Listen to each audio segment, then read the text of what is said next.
gente, e aí? Eu sou a Ana Laura, moro na Rússia há quase 5 anos e hoje eu quero contar pra vocês sobre as coisas que me impressionaram na Rússia ou as coisas que eu vi pela primeira vez aqui na Rússia. E se você se interessa pela Rússia, eu tenho certeza que você vai gostar desse vídeo, então já deixa o seu like e bora lá! A primeira coisa que eu vi pela primeira vez aqui na Rússia foi neve. Esse foi um dos motivos pelos quais eu sempre quis vir pra Rússia, justamente pra estar em um ambiente que faça menos não sei quantos graus e que neve muito, porque o diferencial da Rússia para outros países europeus, principalmente da Europa Ocidental, é que mesmo quando eles têm neve lá, não chega a ser a quantidade de neve que tem na Rússia. A Rússia tem muita neve mesmo. Então ver neve pela primeira vez na Rússia é incrível. E pra mim foi uma sensação, assim, muito estranha, porque eu tava me sentindo uma criança quando eu vi neve pela primeira vez. E eu saí na rua, tava tendo uma tempestade de neve, tá, gente? Não era pra sair na rua. Eu saí na rua e eu fui pisando, assim, na neve, tipo, ai, meu Deus, meu pé afunda. Que nem uma criança mesmo, sabe? E quando eu vejo as crianças russas brincando na neve, eu fico pensando, nossa, gente, eu não tive essa infância. Tive outro tipo de infância, de brincar na chuva, de brincar na terra, mas eu não tive a infância de brincar na neve. E eu fico muito triste por isso, porque eu gostaria de, durante a minha infância, ter feito aqueles tobogãzinhos assim de neve, escorregar, fazer boneca de neve, coisas que nós brasileiros não temos a oportunidade de fazer. Fiz isso depois de velha, né? De deitar no meio do chão assim e começar a fazer anjinhos, assim, que nem, ai, como eu sou idiota. E é muito legal. Sinceramente, eu acho que vale muito a pena ver neve. Eu que gosto de frio. Se você não gosta de frio, aí eu já não sei. Mas eu que gosto, foi, assim, maravilhoso. E diferente da Europa Ocidental, aqui na Rússia não se tem uma limpeza muito boa da neve nas ruas. Então, é muito comum que durante o inverno você tenha que andar em cima da neve mesmo, eles não limpam a rua. Assim, se você for pra Moscou, eles limpam mais as ruas, então você não vai ter esse problema. Mas, assim, em Kursk, são algumas ruas que o povo limpa, outras ruas, assim, vai na fé, vai você em cima da neve mesmo. Principalmente se não é no centro, porque no centro passa um monte de gente, então aí vem as máquinas, assim, aquelas máquinas de escavação, sabe? Elas vêm tirando toda a neve. Aí faz uns bolos assim de neve gigante. Mas nas partes que não passa tanta gente, né? Onde o padre não passa, a gente não limpa. Mas outra coisa relacionada ao inverno russo, que eu só fui ver aqui na Rússia, é calefação. Porque eu, como uma boa brasileira, nunca tive calefação em casa. Não é uma coisa comum no Brasil. Então, se tava fazendo 5 graus na rua, em casa tava fazendo 6, 7 graus e a gente que se vire com isso. Quando eu falo isso pros russos, eles ficam chocados. Como você dormia se tava dentro de casa fazendo 7 graus? Não sei, de algum jeito eu dormia. Eu lembro de no inverno usar 3 blusas pra dormir e coberta, aquelas cobertas grossas. Então assim, a gente se vira. Aqui na Rússia você não precisa se virar desse jeito durante o inverno, porque a gente fica de roupa de manga curta dentro de casa. Você pode muito bem ficar de calcinha sutiã, de cueca dentro de casa, enquanto na rua tá fazendo menos 15, menos 20 graus, e em algumas cidades até mais, né? Eu não moro na Sibéria, eu moro na parte europeia da Rússia, então aqui não faz tanto frio assim. Mais ou menos menos 15 graus, às vezes menos 20, mas é bem às vezes. E mais outra coisa que eu também só vi aqui na Rússia, também tá relacionado ao inverno, ou ao frio no geral, é os guarda-roupa, que são os guarda-roupa, em outras palavras, né? Guarda-roupa, não tem outra palavra, né? Guarda-roupa mesmo, de casacos que tem tanto na universidade, como nos shoppings, nas baladas, e é de graça, a gente não paga. Então se você vai fazer compra no shopping, você vai ficar horas lá dentro, vai levar seu filho num parquinho de diversão que tem nos shoppings aqui, você dá o seu casaco do seu filho ali pra moça, que te dá o númerozinho de qual lugar que tá o seu casaco, e isso é de graça, e você fica lá o tempo que você quiser, você pode ficar o dia inteiro guardando o seu casaco ali. E isso é uma coisa, assim, maravilhosa, porque no Brasil, eu sei que tem algumas baladas que tem um lugar, assim, pra deixar as coisas, mas cobra. E mais outra coisa relacionada ao frio na Rússia, que eu nunca tinha visto em outros lugares, são as paredes das casas, e principalmente dos prédios mais antigos, como eles chamam Khrushchev, que são da época do Khrushchev. ele que construiu, né? Vamos dizer assim. Então, as paredes são dessa grossura. Eu não tô zoando. É assim, é tão engraçado porque entre a janela, aqui tá a janela, aí tem um balcão dessa grossura que é a parede, e aí tem a casa. E nesse balcão as pessoas fazem tipo de mesa, de balcão mesmo, e isso nada mais é do que a parede, só que eles cortaram pra fazer a janela. Mas a parede é dessa grossura mesmo, sabe? Isso é uma coisa que eu fiquei assim, meu Deus, por que é tão grossa essa parede? E naturalmente, como vocês podem imaginar, que quando faz calor, o calor fica bem guardado dentro desses apartamentos. Então você precisa de ar-condicionado também. Ou você vai se virar com o calor sem ar-condicionado. Esse é um leve probleminha dos apartamentos que tem ali parede bem grossa. Mas os prédios mais novos, eles estão sendo construídos pelo contrário, com as paredes bem finas.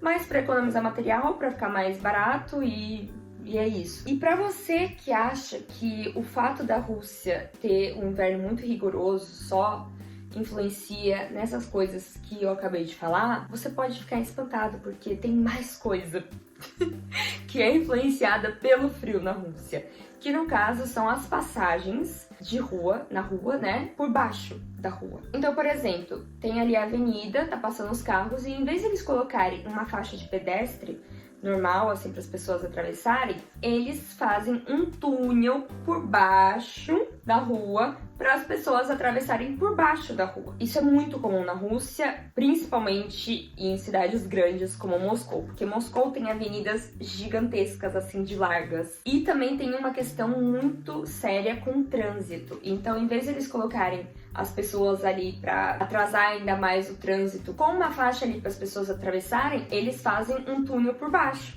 Aí você tem que descer a escada, atravessar e subir a escada. A primeira vez que eu vi isso foi em Moscou. E eu vou ser sincera com vocês, eu odiei. Porque eu não sabia onde que tinha o túnel para atravessar. Então, era muito confuso pra mim. Só que isso era no verão. Mas quando eu vim pra cá, comecei a morar aqui e começou o inverno, aí eu entendi o porquê que isso é uma ideia maravilhosa. Porque nesse momento que você tá passando por esse túnelzinho, você sente muito menos frio. Vocês não têm ideia, porque não tem vento. Então é maravilhoso ter esses túnelzinhos pra você passar e você não ter que ficar esperando o sinal, você só continua andando, sabe? Porque imagina você na rua fazendo menos 20 graus e você tem que ficar ali parado 1 minuto, 2 minutos esperando os carros passarem, porque as avenidas na Rússia são muito largas, então demora muito tempo pra vir a sua vez de atravessar. Aí você lá esperando, morrendo de frio, fazendo menos 20 graus na rua. É muito melhor se você pode continuar andando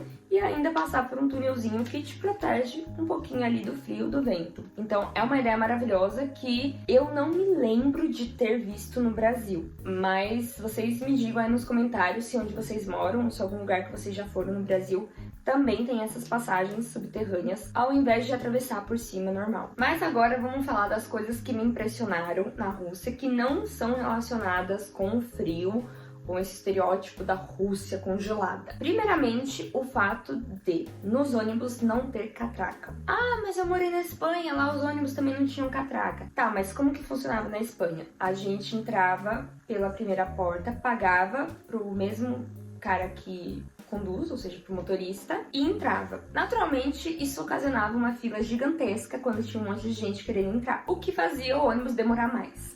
Aqui na Rússia não tem catraca, e no lugar da catraca tem uma pessoa que geralmente é uma babushkazinha, uma mulher mais velha, porque é um trabalho que dificilmente você vê outro tipo de pessoa fazendo, e ela fica dentro do ônibus e ela fica andando pra lá e pra cá no ônibus, cobrando o dinheiro das pessoas. Isso se chama conductor. É uma coisa que eu vou ser sincera com vocês, no começo eu achava horrível, porque ali cheio de gente, por exemplo, no horário de pico, aí tem mais uma mulher passando, e geralmente elas são bem gordas, então elas vão ocupando baita de um espaço, passando de um lado pro outro, cobrando, então eu achava isso muito desorganizado, vamos dizer assim. Só que conversando com os russos, eles me explicaram que isso faz muito mais sentido do que o motorista parar e ficar cobrando das pessoas e fazendo aquela fila e parar mó tempão ali na parada, enquanto ele poderia estar indo pro próximo ponto. A mulherzinha ali fica cobrando de um lado pro outro. Aí eles acabaram me convencendo de que isso faz sentido. mas agora eles estão tentando se livrar um pouco desse conductor com um ônibus em que as pessoas entram e elas mesmas já pagam, tanto com cartão como com bilhete único, no mesmo lugar. Então, pode ser que acabe os conductors algum momento na Rússia, mas por enquanto eles existem e a gente tem que lidar com eles.